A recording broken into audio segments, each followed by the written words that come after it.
আসসালামু আলাইকুম। আরব আমিরাতের আজকের শীর্ষ সংবাদে আপনাদের স্বাগতম। আঞ্চলিক উত্তেজনা ও নিরাপত্তা ঝুঁকির কারণে ঢাকা ও চট্টগ্রাম থেকে সংযুক্ত আরব আমিরাতগামী আকাশপথে গত 10 দিনে এক বিশাল বিপর্যয় নেমে এসেছে। সর্বশেষ প্রাপ্ত তথ্য অনুযায়ী গত কয়েকদিনে বাংলাদেশ থেকে দুবাই, আবুধাবি ও শারজাগামী প্রায় 320টি ফ্লাইট বাতিল করা হয়েছে। আজ 9 মার্চ সোমবারও এমিরেটস, এয়ার আরাবিয়া ও কাতার এয়ারওয়েজ সহ বিভিন্ন এয়ারলাইন্সের অন্তত 18টি ফ্লাইটের শিডিউল স্থগিত করা হয়েছে। এর ফলে কয়েক হাজার প্রবাসী বাংলাদেশি চরম ভোগান্তির শিকার হচ্ছেন।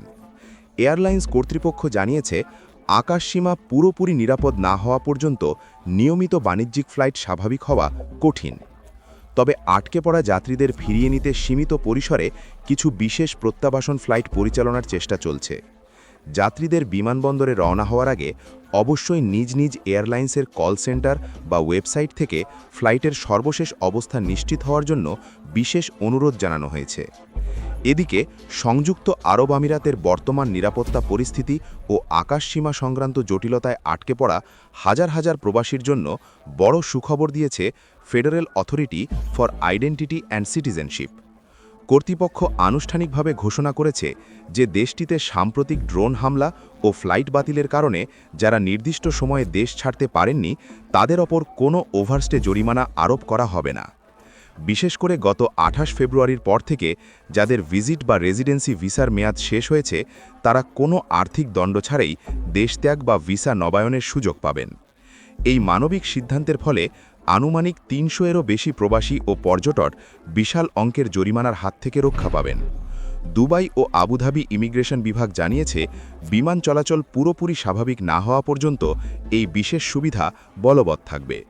প্রবাসীদের আতঙ্কিত না হয়ে ধৈর্য ধরার এবং নিয়মিত ফ্লাইটের হালনাগাদ তথ্য রাখার পরামর্শ দিয়েছে দেশটিতে নিযুক্ত বাংলাদেশ দূতাবাস। এদিকে দুবাই পুলিশ পবিত্র রমজান মাস উপলক্ষে পরিচালিত বিশেষ অভিযানে একটি আন্তর্জাতিক সংগঠিত ভিক্ষুক চক্রের প্রধানকে গ্রেফতার করেছে। তদন্তে জানা গেছে, এই চক্রটি বিদেশ থেকে একজন রিং লিডারের মাধ্যমে পরিচালিত হচ্ছিল এবং সাধারণ মানুষের ধর্মীয় আবেগকে পুঁজি করে বিপুল অর্থ হাতিয়ে নিচ্ছিল। পুলিশ জানিয়েছে, গ্রেফতারকৃত ব্যক্তিটি পরিকল্পিতভাবে ভিক্ষুকদের বিভিন্ন জনবহুল এলাকায় মোতায়েন করত এবং সংগৃহীত অর্থের একটি বড় অংশ নিজে আত্মসাৎ করত। জননিরাপত্তা ও শৃঙ্খলা বজায় রাখতে দুবাই পুলিশ এ পর্যন্ত কয়েক ডজন ভিক্ষুককে গ্রেফতার করেছে। কর্তৃপক্ষ কঠোরভাবে সতর্ক করে দিয়েছে যে আমিরাতে ভিক্ষাবৃত্তি একটি দণ্ডনীয় অপরাধ এবং কেবল অনুমোদিত দাতব্য সংস্থার মাধ্যমেই দান করা উচিত। এদিকে সংযুক্ত আরব আমিরাতের সাম্প্রতিক ড্রোন হামলায় সিলেট নিবাসী সালেহ আহমেদ নামে এক বাংলাদেশি প্রবাসী নিহত হয়েছেন। অত্যন্ত দুঃখজনক এই ঘটনায় গভীর শোক প্রকাশ করেছে দুবাইয়ে অবস্থিত বাংলাদেশ কনসুলেট ও স্থানীয় প্রবাসীরা।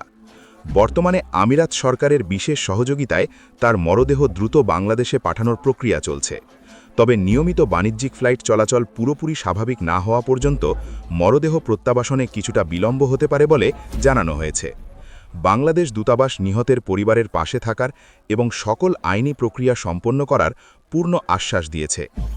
আঞ্চলিক সংঘাতের শুরুর পর থেকে এখনও পর্যন্ত দেশটিতে 4 জন প্রবাসীর মৃত্যু হয়েছে।